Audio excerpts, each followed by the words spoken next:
Freestyle winners, with Mark Rallis, of course, winning at 48.23, the official time, and Derek Thorington from Harbor, 49.12 in second place. Third place going to Danny Arbalez of Harbor with a time of 52.99. Fourth place going to Django Sussman of Santa Cruz. Fifth place to Dana Booth of Gilroy. Sixth place to Jason McCombs of Harbor, and seventh place going to David Levy of SCCAL. David's time 54.60 seconds. David's father was killed in a traffic accident. San Jose Mercury reporter Bob Levy, a person who probably had more impact on swimming in Santa Cruz County than people will ever truly realize, and a man who probably had the highest respect from all of his colleagues in the journalistic profession, and perhaps the best compliment you can pay for a person of Bob Levy's caliber is that he truly will be missed. Yes, Dick, he was a tremendous asset for swimming, and all the swimmers from all the schools really respected him. Swimmers in the pool for the 100-yard backstroke. In lane one will be Marcus Cortez, but he's absent. I think he's been scratched from the meet, so it'll be lane two. Will be, let's see here, they've got us fouled up here. I believe it's Eric Reed of Harbor in lane two. And yes, lane three is Takeshi Kaneko of Harbor. In lane four, it's Adam Phillips of Santa Cruz. In lane five, Ron Diaz of Gilroy. In lane six, Bill Schaefer of Gilroy. And you see, Dick, what they've done is called the referee over. Takeshi Kaneko there in lane three, of course, the fastest seed in this heat, in this final heat, is having trouble with the touchpad. Now, these electronic touchpads that they use are sensitive to touch, but they're also can be put in and out of the pool. His was sliding around there. He wanted to get his feet or his hands on there, and it was sliding around. The starter had to run over there and check it. Then they have to reinitialize them. Eric Reed there in lane two is getting his positioning for his hands, getting ready to go, and the referee came over probably to reset that first lane where there's no swimmer. It has to be reset. The swimmers stretch out a little bit. Dick, a thing to watch closely here, this is something new, as you know, since that last Olympics, is the start on the backstroke, where they spend more time underwater on that dolphin kick called the Burkhoff Blastoff. You'll see this now after their start. Watch how they stretch it out, dolphin kicking on their back. That at one point I believe was illegal, wasn't it? Well, no, it hasn't been illegal, but they have changed the rule internationally. You see that most of them went underwater for about 6 or 7 yards. You can only go so far, or you're trading off how much air you're using, how much you're going to just wipe yourself out for breathing and coming up. Now, David Burkhoff in the Olympics went almost the length of the pool and now holds the world record, but what they've done in international swimming is to make that illegal. There is, a close turn in lane three for Takeshi Kaneko, but he looked legal. The referee didn't blink on that. As expected, Takeshi Kaneko is out there in first place. A tighter race there for second, with Adam Phillips of Santa Cruz hitting the wall second. Third is close between Eric Reed and Ron Diaz, and they're coming back down here. Kaneko coming down leading, coming in strong for the finish here. First place in the varsity 100-yard backstroke. And he touches in with a time of 59.01, and second place goes to Phillips with a time of 102.11. And it was Phillips who used that dolphin kick to his great advantage when he started off, and that's one of the reasons why he managed to catch second place in the event, even though that's perhaps was his best seed. But Eric Reed of Harbor was seated right with him with a time, each having a submitted time of 103. But I believe that the dolphin kick underwater was a key thing for Adam Phillips to get away from the wall for that backstroke. And what they've done now in international competition is limit them, that they can only go 10 meters underwater. That rule hasn't been applied yet to high school, but some people feel that was just specifically pointed at David Burkhoff, probably one of the only people in history who could use that to such an advantage of going a lap underwater. That was just an unusual ability he had to do that. And you mentioned earlier about breaststroke, that it used to be swum underwater, and it's for the same reason. A person can surprisingly swim faster underwater.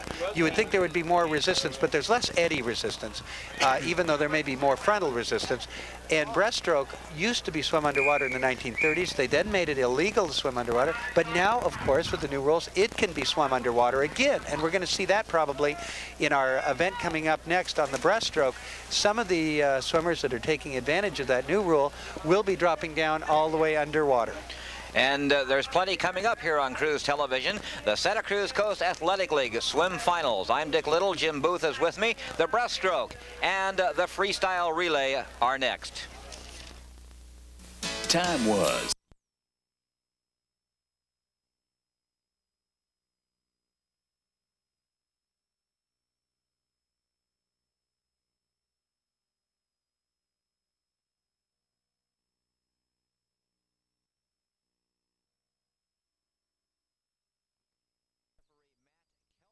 has been at this meet all day long, and one of the people that is one of the real catalysts to make a swim meet go. You've got to have these people to make it happen, and they are not easy to come by. Then it takes a lot of special training that people like Matt Kelsey have to go through. It used to be through the Amateur Athletic Union, and now it's through the United States Swimming Association.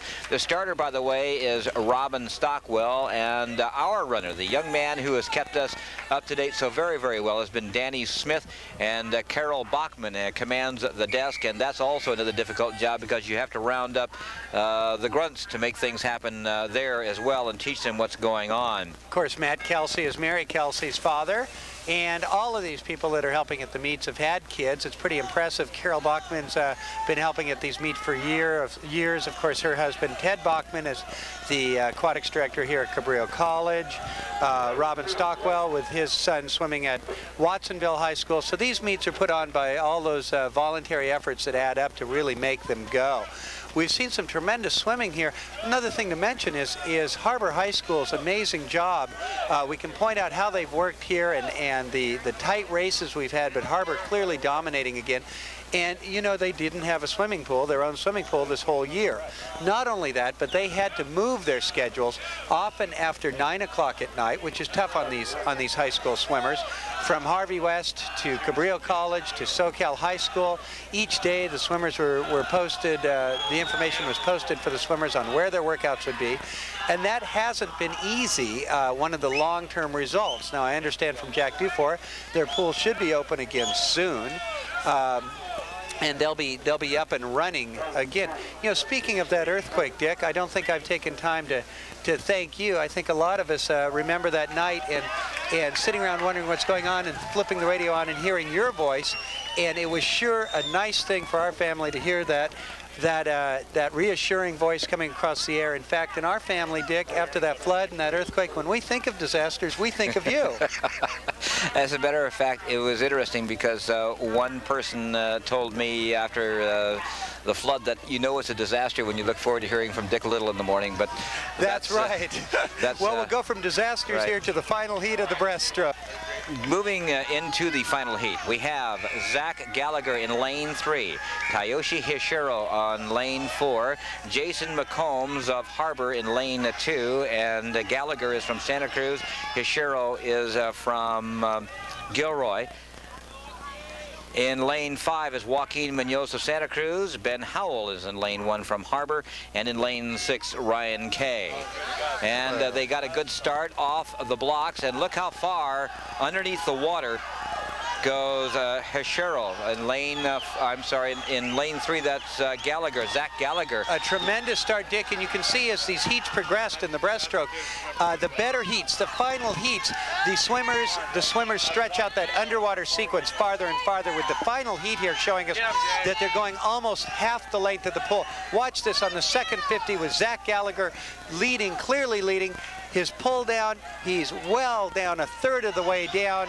Zach Gallagher leading into the third lap there. Hishiro is well back in the pack, and yet he is seated first in this event, although we have Gallagher in lane 3 from Santa Cruz moving well out in front of everybody, and he is doing an outstanding job. He's going to be the easy winner here, and Jason he will be followed by lane 2. Is also strong. coming on very, very strong. And in lane 5, we have Joaquin Munoz of Santa Cruz putting on a big finish, and he may beat he did. He came in, Munoz. Joaquin Munoz finishing a strong second with a 107 clocking. And first place, Zach Gallagher with a good swim, the winner of the varsity 100-yard breaststroke.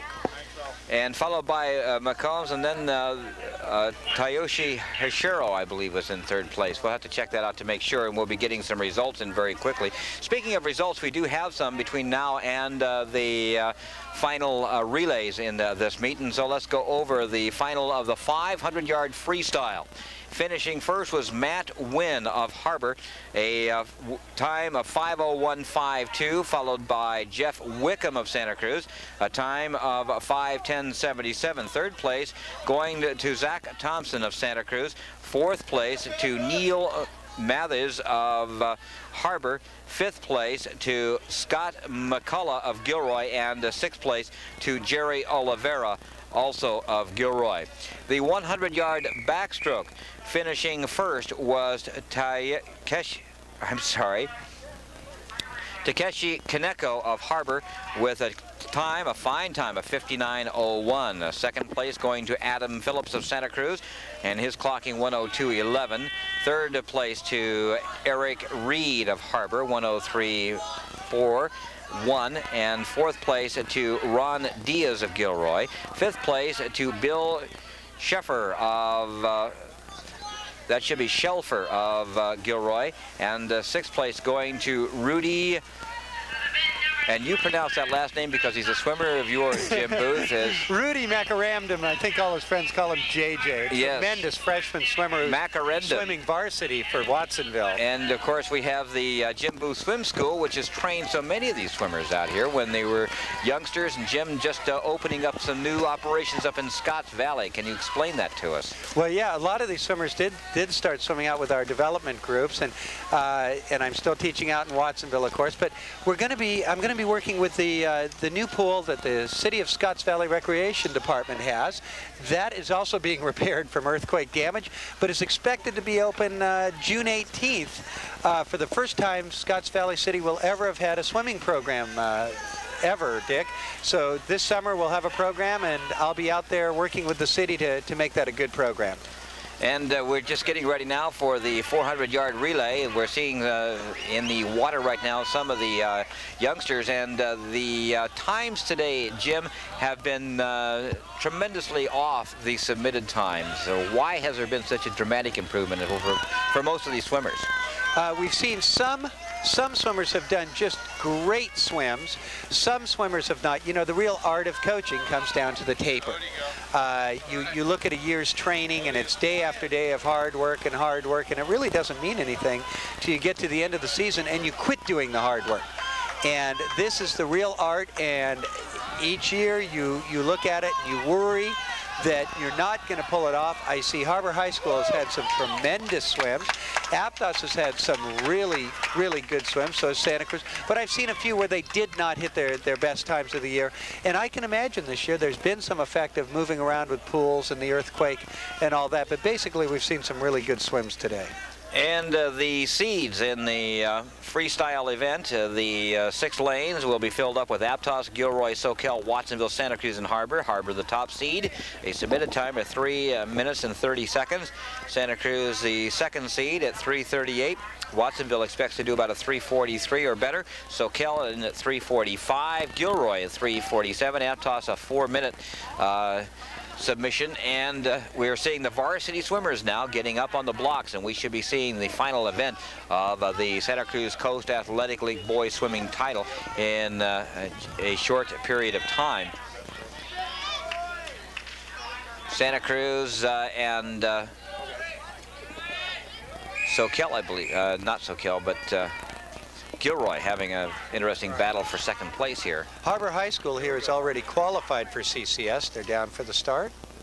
Oh, we have a swimmer roll in. We'll see how the starter calls that. Now, technically, he's supposed to be disqualified here, but they're not quite that rigid. I think the starter would rather not disqualify him in a championship meet, and if he takes credit, the starter feels there was a reason he rolled off, he can allow the event to go on for that swimmer. It'll also allow him to live through dealing with his relay teammates. And also allow the starter to live through getting out of this meet by some of the irate parents, because sometimes those things can happen. And they're off. Ryan Judson for Harbor High School is the lead swimmer. Boy, he's had a good meet today. That's a good start for this final event of the 1990 Boys Championships. I've told the story before, but Harbor lost. The only time they did lose was in a relay, this particular relay, as a matter of fact, when they won the event, in fact, against Santa Cruz. But one of their swimmers jumped into the pool before Aptos finished the event, and that disqualified them. And that was the only year in the last 15 years that they've lost one of these swimming championships. So that bodes well, of course, for the outstanding program that they've continuously held at Harbor High School. It does, and it's a good history. You can see here we're starting out with strong swims being put in by all the teams in this event. I'd say this bright sunny day didn't affect anybody. We're seeing good starts. We're out here and you see that first split is a 51-3 going out in lane 5.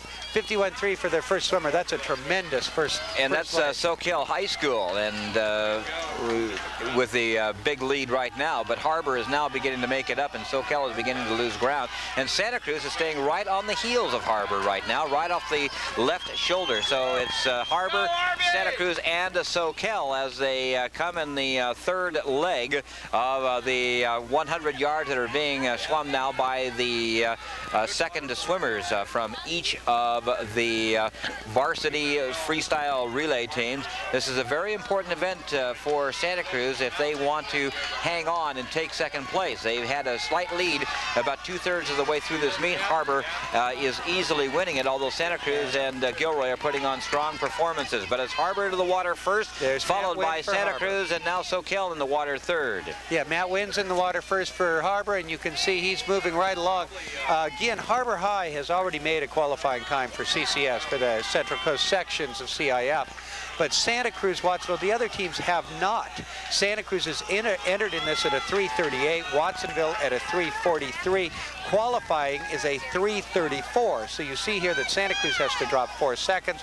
Watsonville almost 10 seconds to make qualifying and to take their group over the hill to swim in the big ponds over there. Well, the Harbor Pirates, of course, are lengthening out the lead right now, as Jason is moving far out in front, and Santa Cruz is slowing just a hair. SCCAL has just about dropped out of it, and the question is now, can Santa Cruz meet a CCS qualifying time? You can see Harbor is in the water first, and now comes Santa Cruz, and now the big swim is for Santa Cruz, and can their swimmer pull them back in? We're at 2:35 now in the final leg of this relay. 100 yards of freestyle by each of the swim teams, but Harbor is easily out in front right now, followed by Santa Cruz, and the question is, can Santa Cruz get in that 2:35 qualifying time? It would certainly be a boost for the SCCAL, which has not done well in CCS competition in recent years. If they could put a couple of relay teams at least into the CCS events, which will be held in a week or two over in Harbor High School coming in for their finish here, leading this 400 free relay. This will be their last swim for the year in high school swimming, a 3:24, a tremendous drop. And we have to watch that second place finish. Santa Cruz coming in for second, and a chance at CCS qualifying. Second place, lane 4, Santa Cruz 3:31, and making qualifying. Third place, lane 5, and a 3:36, then not making qualifying by Santa Cruz, making it in there for CCS qualifying, being able to go over for another meet there next week. And the Santa Cruz swimmers overjoyed over the fact that they did manage to get in there in a good time and have qualified for the Central Coast Sectional Championships, where they had a submitted time of 3:38, and they come in under 3:35, which is what they had to do to get second place in the meet, and they did a good job out here. Santa Cruz, I believe, has also got second place in this meet as well. You're looking at Patty Eller, that's the wet one, and her mother, Helen Jorgensen. Patty is the coach of SCCAL High School, an outstanding George Haynes swimmer back in the Santa Clara Swim Club days, and an outstanding collegiate swimmer with UCLA. Her mother, Helen Jorgensen, still holds a master swim record, I believe, according to our unofficial source, which is Jim Booth. And Mom still works with Patty on helping the swimmers, both girls and boys at SoCal High, and her daughter Patty doing an outstanding job. Patty and of course her husband Walt own a construction company here locally.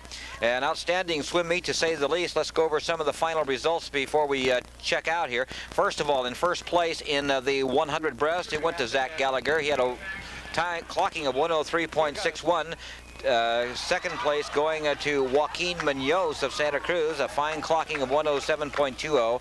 Third place going to Jason McCombs of Harbor, clocking of 107.91. Fourth place to Takeshi Yashiro of Gilroy. That was a surprise because he was expected to be in second place, but he did a 110.47, ending up in fourth place. Fifth place to Chip Johnson of Gilroy, and sixth place going to Ben Howell of Harbor.